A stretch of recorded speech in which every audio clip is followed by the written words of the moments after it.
watching the replay, I was checking to see if, things would work for a really cool conversation we're having later tonight at 9 p.m. Eastern. And that will be on mental health and more.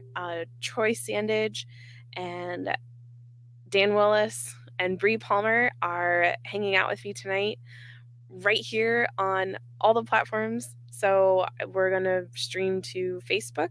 We're going to stream to YouTube. We'll be streaming to Periscope, which is like Periscope/Twitter, which I'm excited about. And I feel like there was a fourth one that I put in there. Oh, 2 Facebook pages. So, anywho, I'm sort of testing this out to make sure that it's going to work. And this is also doubling as the today's series on my thoughts on grief. So if you're watching this on a replay somewhere else, give me a little bit of break on some of this. Okay, so let's see, where are we going with this? Today is another piece of the series on thoughts on grief, and the reason I am doing this just about every day for the month of August is in anticipation and honor of National Grief Awareness Day, which is for the US at some point, will be on August 30th. There is a petition on change.org. You can find a link to that in the comments.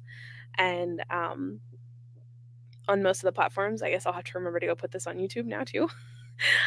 So if you don't see the link for the change.org petition, you can find it just by going to change.org, search for National Grief Awareness Day, and it'll show up. So the idea is having a day that people are aware that grief happens and that people are experiencing grief and that it's okay and that there are resources available to help people talk to each other.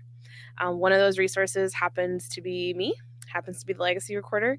So the entire purpose is to help people have intentional conversations that can be healing. They can provide closure. They can provide all sorts of wonderful, amazing things. I've seen them help restore human dignity. They've helped restore hope. They've continued to help staff people in care facilities want to stay in their jobs and made their experience better. And those are all things that can happen if you participate in a legacy program, become a certified legacy recorder, or decide to work with someone you love to tell their life story. So, with that being said, let's jump into today's topic. So, today's topic is different perspectives. So, one of my thoughts on grief, and from my grief experience, and this is all from my opinion and my journey, is that when grief happens, when massive loss happens, you kind of have a new perspective. So it's like, and that isn't a question, it's a real thing. It's a different perspective. So I now have a different perspective on how I spend my time, who I spend it with, who I want to be talking to, how I want to spend the time I have left on this earth, because I am fully and completely aware that tomorrow might not come. It might not come for me. It might not come for the person I want to get to know better. And each day is a series of moments where I have the opportunity to be present fully, live fully, and love the people around me. So that different perspective came. I was 17, I guess technically, how old was I? So technically I was 18 when my dad died. He died 7 days after my 18th birthday.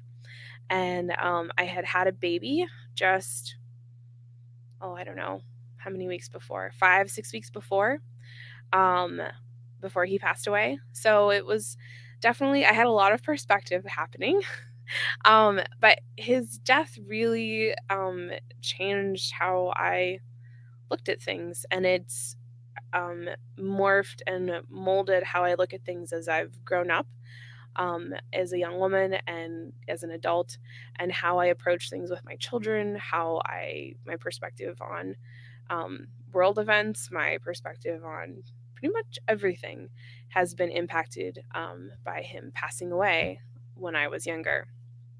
So that is my thought on grief for today. If you have questions on anything, feel free to put them in the comments. I sincerely appreciate you taking the time to watch this video if you're hanging out live, and thank you so much for taking the time to watch the replay. I hope you have a beautiful, wonderful day, and until I see you again, happy writing.